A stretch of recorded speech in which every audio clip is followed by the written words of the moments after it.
have the focal points that don't make sense. Since Cal was the deceased, we haven't placed much attention on it. But given that we aren't making much progress with the case, it wouldn't hurt to have a look at his belongings, would it?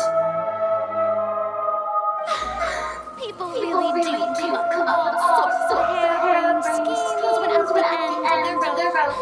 The way I see it, your suggestion that we broaden the scope of our investigation is nothing but a tactic for stalling the trial. Nevertheless, I believe that this is a reasonable request on the part of an attorney. Since the trial does indeed appear to be at an impasse, I believe that additional evidence may help us make more progress. Guards, please step into the lounge and examine the personal effects of the deceased, Cowell.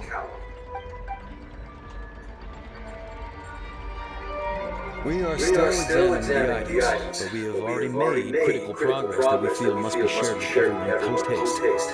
We discovered several test tubes of fluid within Cowell's baggage, each labeled separately. The notebook in his backpack claims that these fluids are water from the primordial sea. The primordial sea.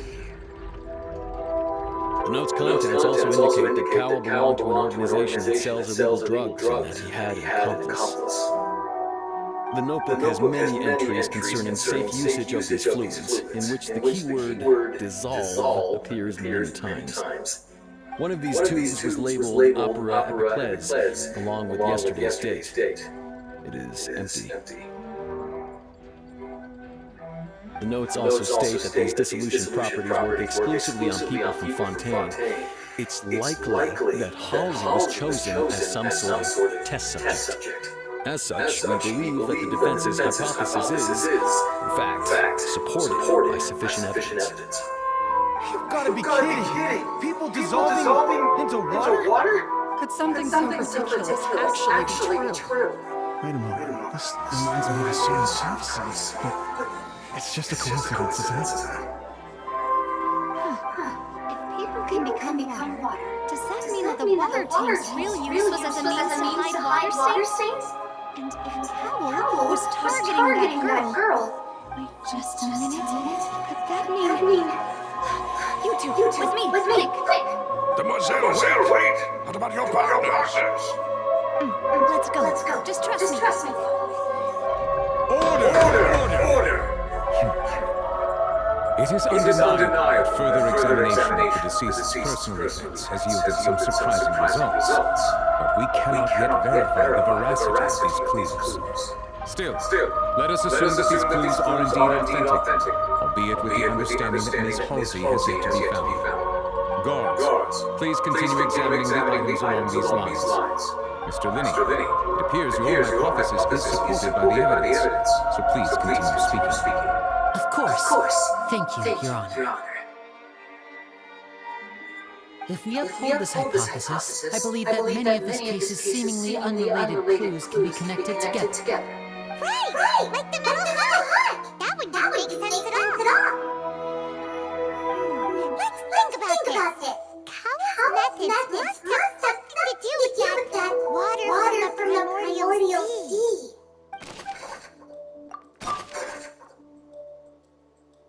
The rope that held the water tank up was lit by the fireworks and snapped. As such, the focus here is on the water and not the tank.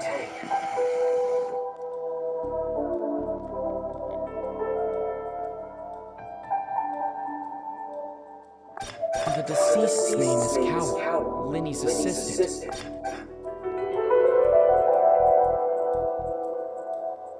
The water from the primordial sea should already have been prepped before Halsey entered the magic box. Lynette was in the magic box on stage the entire time. Did she have something to do with this?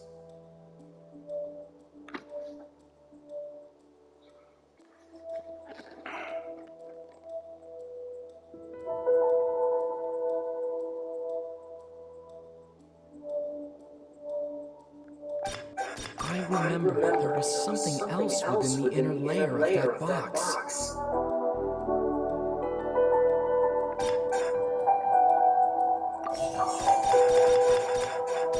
Now it seems like the hook rope was not meant for another magic trick, but was instead some form of triggering mechanism. Now it seems like the hook for the deceased's name is Cowl. The rope that held the water tank up was lit by the fireworks and snapped. As such, the focus here is on the water and not...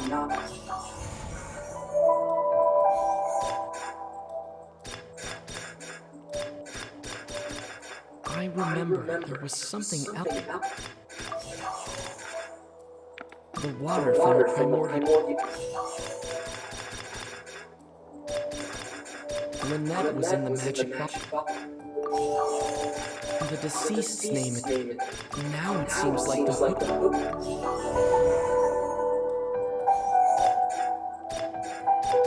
The rope that held the water tank. The deceased's name is the water from the primordial. I remember there was.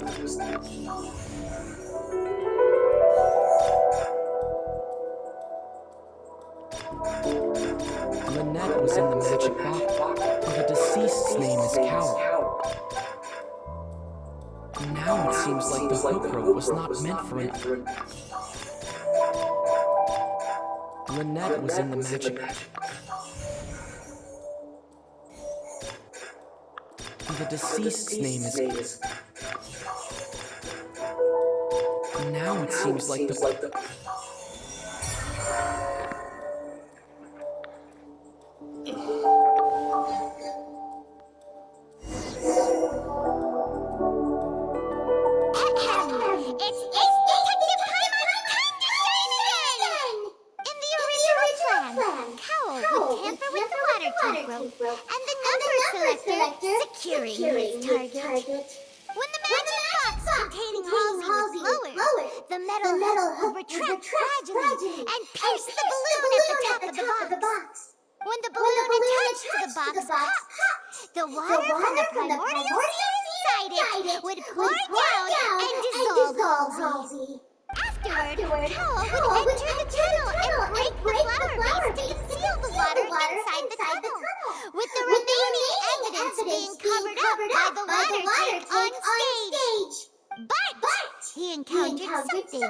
unexpected in the tunnel, and wound up being fatally hit by the same water tank he meant to use to cover his tracks. Huh. That does make sense. That actually links together a lot of the more confusing pieces of evidence. Oh dear, what do I do? Even I think they sound convincing now. Have I falsely accused an innocent person? What a humiliation. Now, it seems like the only point of contention remaining is the exact circumstances that led to Cal's death. His notes mentioned he had an accomplice who could be related to the situation. On that note, the guards have just contacted me indicating that they uncovered new evidence. I shall now invite him on stage to share it with us. Thank you, Your Honor. We were just inspecting the luggage of the other people involved in this case. And we found an identical sample of the water from the primordial sea among Linny's personal effects. What? That can't be.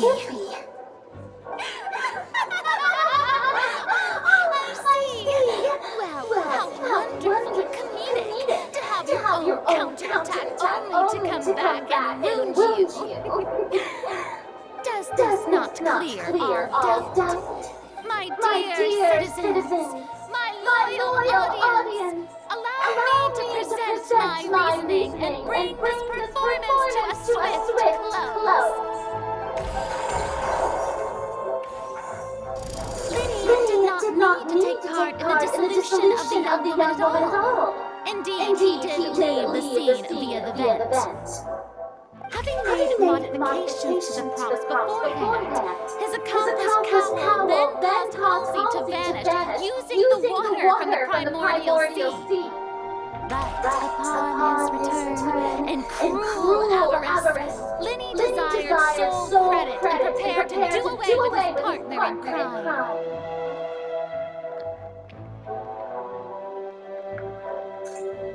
Ultimately, he knocked Cowl out, and the tool meant to cover the crime up also became a murder weapon. Now, as much as I regret having come to such a viciously straightforward conclusion, it does seem that the famed Fatui is quite the cold-blooded and ruthless organization.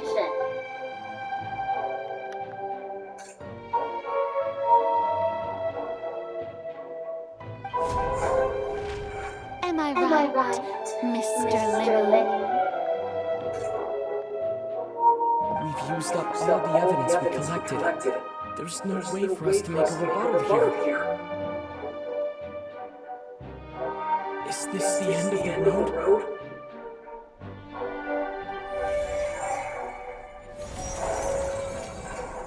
Oh no! I can't think of anything either! It doesn't look like there's any way around this!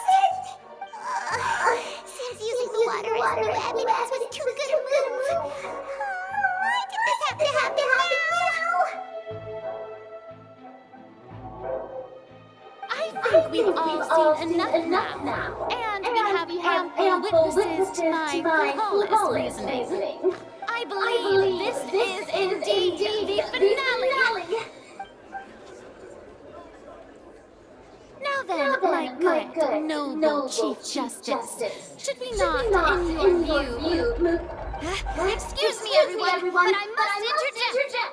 Miss, I must ask you not to shout and to respect the ongoing legal proceedings. Oh, come on. Don't be hasty. I have a good reason for interrupting, you know. Now, would anyone here like to take a little break from all this debate and see a little magic?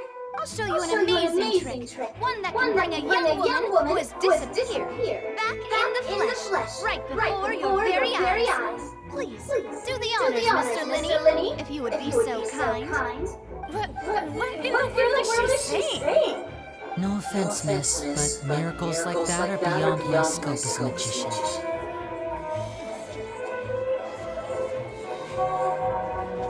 Come on now, don't be silly. Magic is all about misdirection, isn't it? It often conceals the truth while presenting a fascinating illusion. But once everyone believes the illusion, can't magic reveal the truth to them once again? And wouldn't such a trick be the most marvelous finale to today's performance? Come on, Lenny and Lynette, give it another go. Don't worry.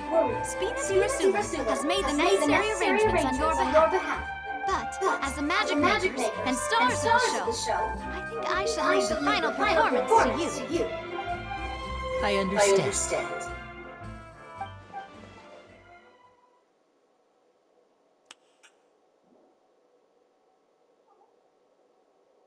And voila!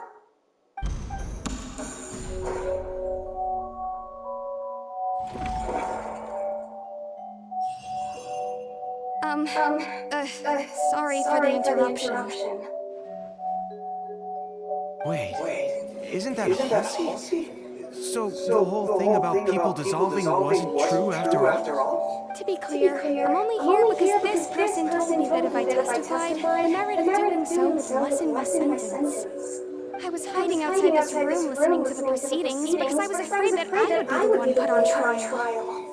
I was just feeling happy that no one had noticed me, and then before I knew it, she caught me. That'll teach you to underestimate us three. Where should I begin? I'm sorry. I'm the one who killed Cowl. I admit it. What? Why? Firstly, my name isn't Halsey. It's Lillian, and I'm originally from Mondstadt. I heard that Lenny's show was going to be a real thriller, but I missed the chance to buy a ticket, so I stole one. That's how I make a living. I steal stuff here and there, and I've never been caught before.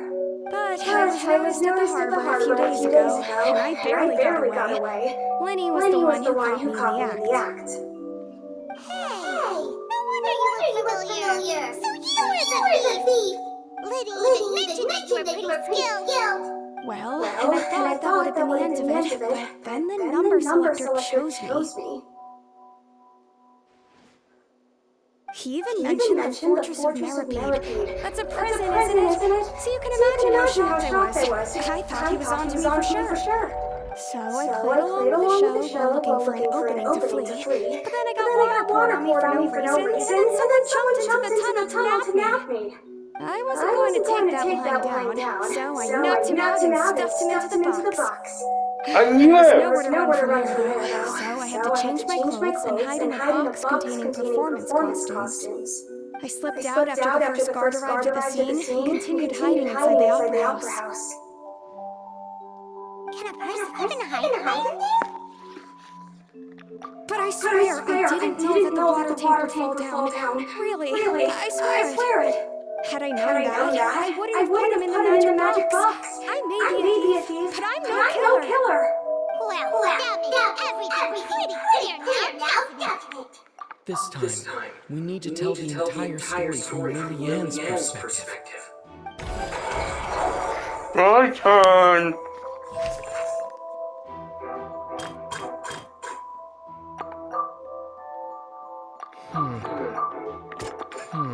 Thank you.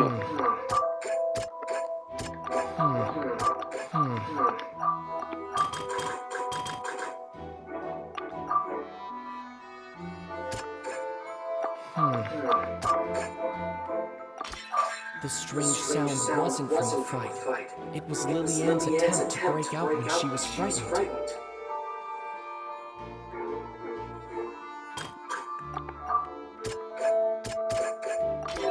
The flower vase was not broken to cover anything up, but was smashed during the struggle between Lily Ann and Cowl.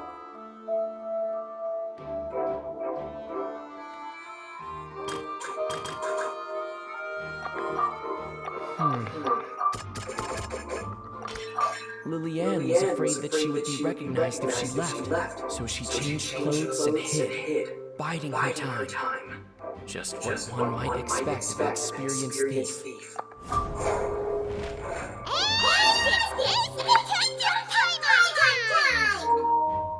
Having been selected out of the blue, Lily Ann panicked.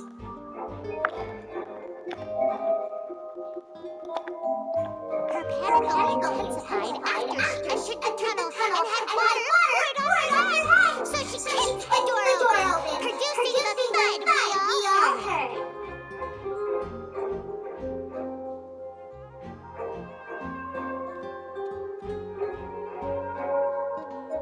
Hearing the commotion, Cowl leapt into the tunnel, only to discover that Lily Ann had now dissolved.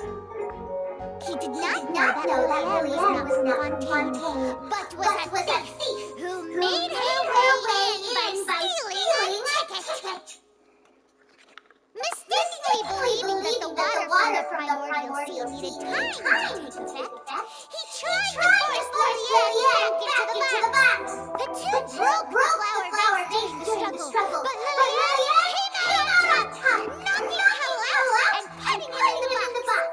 With no way of escaping, she changed her clothes and hid in the costume trunk until the performance ended.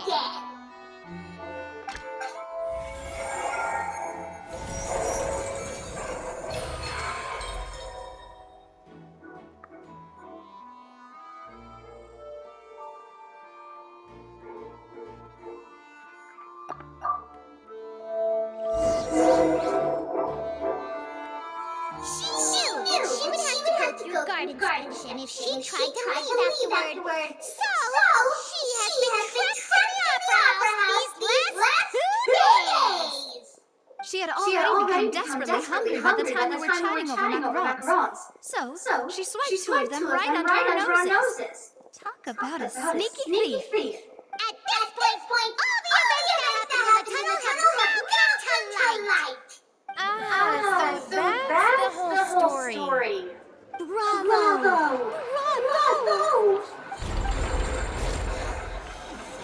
Now then, Lady Farina, do you wish to speak against the defense's statements? Please answer the question, Lady Farina. Also, if I may add, the trial has not yet ended. As such, I request that the prosecution not leave the room before the proceedings have concluded. What? Are you reading my mind now? No. I have no further arguments. I admit defeat. But really, could you at least have left me with some dignity? Wow. Look at that. She's like a deflated balloon now. If there are no objections, then as the Chief Justice of Fontaine, I shall once again repeat the full sequence of events. The actual perpetrator of the serial disappearances, Cowell, selected his next victim from the audience reservation list. With some modifications to the selector, he could ensure that the pre-selected young woman would be chosen. To cover up any evidence while committing the deed, Cowell thought of allowing the water tank to fall, which would conceal the water left behind after the young woman was dissolved. He also tampered with the rope suspending the water tank, using the fireworks at the end of the performance to cause the tank to drop and hide the waterworks. He poured the water from the primordial sea into a balloon during the preparation of the magic box and stuck it to the box's lid. Finally, he passed the prepared hook on a rope through the gap in the magic box's door when bringing the young woman to said box. When the magic trick officially began, the box containing the woman was lowered into the tunnel, tightening the hook rope and bursting the balloon containing the water. If all had gone to plan, the young woman would be dissolved at this time.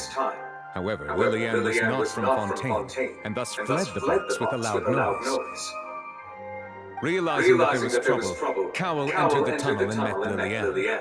Thinking that the waters had not yet taken effect, he decided to proceed. However, his opponent was more capable than he thought, and he was overcome, knocked unconscious, and placed into the magic box, and thus became his own final victim. Lillian, according to her own statements, then changed clothes and hid until the performance ended, before hiding in other parts of the opera house. As for Lenny, he was in the underground structures within the opera house, and was thus ignorant of these happenings. From this reconstruction of events, we can conclude that Lenny, the accused, is in fact innocent. While there is much in Lenny and Lillian's conduct that should still be investigated separately, this case at least can be handed over to the oratress to make the final decision. What the fuck? Fucking Honkai Impact? What the fuck?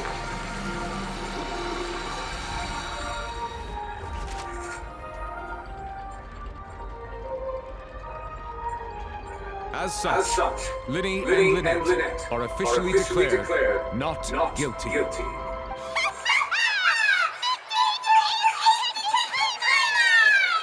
Great work, partners. Thank you all. Thank you so much. Next, I think we deserve an explanation, God. How did you find the water from the primordial sea in Lenny's baggage?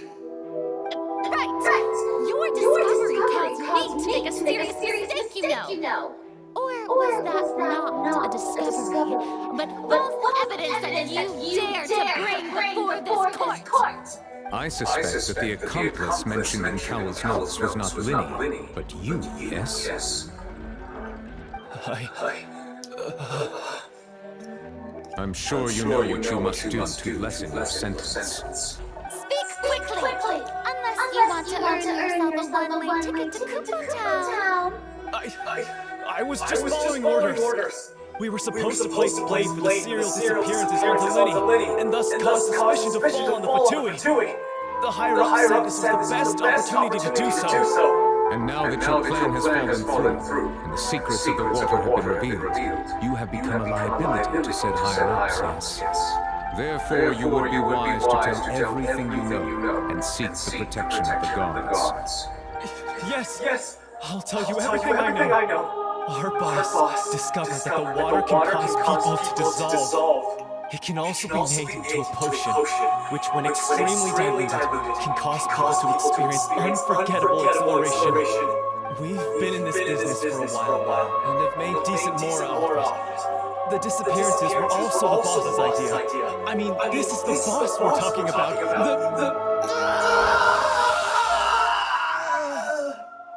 Palicino.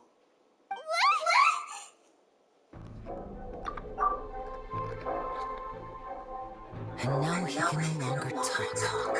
Such ruthlessness.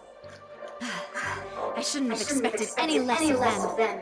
An outrageous act. All present, please submit to inspection immediately.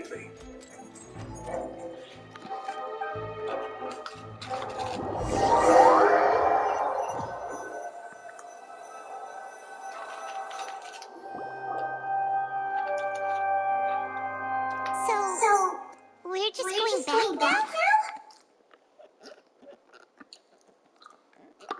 That's true, but... Traveler, Paimon, please wait. Winnie... I know you may not want to speak to me right now. Maybe you don't even want to look My at me. boyfriend. But still, let me thank you again for defending me to the end, even after you learned that I'm a member of the Fatui.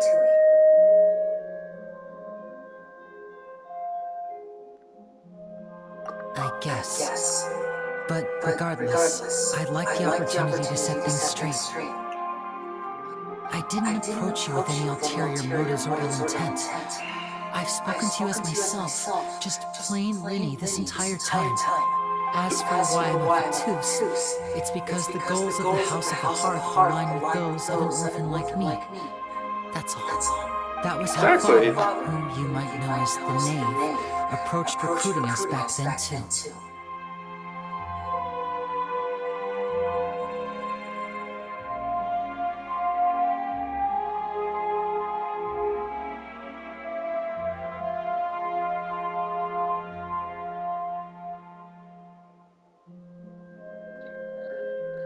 A knave? The one who controls the House of the Hearth? She's your father? That's right. And since we're here, I was wondering, would you mind hearing a story? It's about my past. Back when my parents first died, Lynette and I were left wandering the streets. To survive, I took to surreptitiously observing an older street performer who did magic. It took me several days to figure out how he pulled off his amazing tricks. I took my sister through several streets until we found a crowded corner, and we began to perform magic tricks there. To my surprise, we proved to be pretty popular, and we could at least stop worrying about where our next meal would come from for a time. But I didn't want my sister to remain a street rat together with me forever. Before long, an aristocrat came to me and claimed that he wished to take us in after watching my performances. So you went from orphans to nobility just like that? That was how we felt at first too. As if fate was on our side and we could say goodbye to those painful days. But I gradually discovered that while we were called foster children, he was really after my talent for magic tricks. He would constantly take me to all sorts of banquets to garner attention, which he would then use to expand his social circles.